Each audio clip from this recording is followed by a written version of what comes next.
गर्मी की एक शाम थी जब सुरभि कॉलेज से घर लौट रही थी। बस स्टॉप पर खड़ी वह अपने बैग से किताब निकालकर पढ़ने लगी। तभी पास खड़ा एक लड़का, आर्यन, उसे ध्यान से देख रहा था। वह पहली बार सुरभि को देख रहा था और उसकी सादगी ने उसे जैसे बांध लिया। आर्यन ने हिम्मत जुटाई और धीरे धीरे सुरभि के पास गया। क्या यह किताब सच में इतनी अच्छी है? आर्यन ने मुस्कुराते हुए पूछा। सुरभि ने नजर उठाकर उसे देखा और हल्की हंसी के साथ कहा, अगर पढ़ाई में रुचि हो तो हर किताब अच्छी लगती है। उस छोटी सी बातचीत ने उनकी पहली मुलाकात को यादगार बना दिया। आर्यन ने उसे घर तक छोड़ने की पेशकश की और सुरभि ने मना नहीं किया। उस रास्ते में उन्होंने एक दूसरे के बारे में थोड़ा थोड़ा जानना शुरू किया। सुरभि की गंभीरता और आर्यन की बेफिक्र मुस्कान दोनों के बीच एक खूबसूरत संतुलन बना रही थी। अगले कुछ दिनों में वे अक्सर बस स्टॉप पर मिलते और साथ समय बिताने लगे। आर्यन ने सुरभि को अपनी दुनिया से परिचित कराया।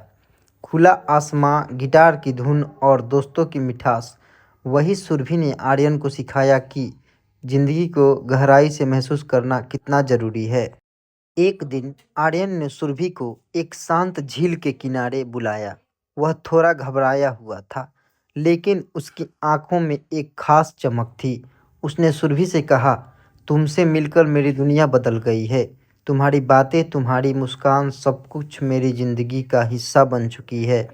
क्या तुम मेरे साथ हमेशा के लिए रहोगी? सुरभि कुछ पल चुप रही, फिर मुस्कुराते हुए बोली, आर्यन, मैं भी तुम्हारे बारे में ऐसा ही महसूस करती हूँ। लेकिन जिंदगी में साथ सिर्फ तभी संभव है जब दोनों एक दूसरे के सपनों और इरादों को समझें। आर्यन ने उसका हाथ पकड़ा और कहा, मैं तुम्हारे हर सपने का हिस्सा बनना चाहता हूँ। तुम मेरी ताकत हो और मैं तुम्हारे साथ हर मुश्किल पार कर सकता हूँ।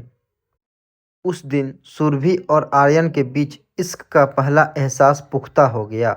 वे अब एक दूसरे के सपनों को साकार करने की राह पर चल पड़े। सुरभि ने अपनी पढ़ाई पूरी की और आर्यन ने अपने संगीत को पहचान दिलाई।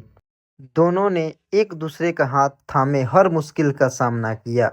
उनका प्यार सिर्फ शब्दों में नहीं, बल्कि उनके कामों और एक दूसरे के प्रति निस्वार्थ समर्पण में झलकता था। वो झील, वो शाम, वो इकरार दोनों के लिए ज़िंदगी का सबसे खूबसूरत पल बन गया और उनकी प्रेम कहानी हर दिन और भी खूबसूरत होती गई।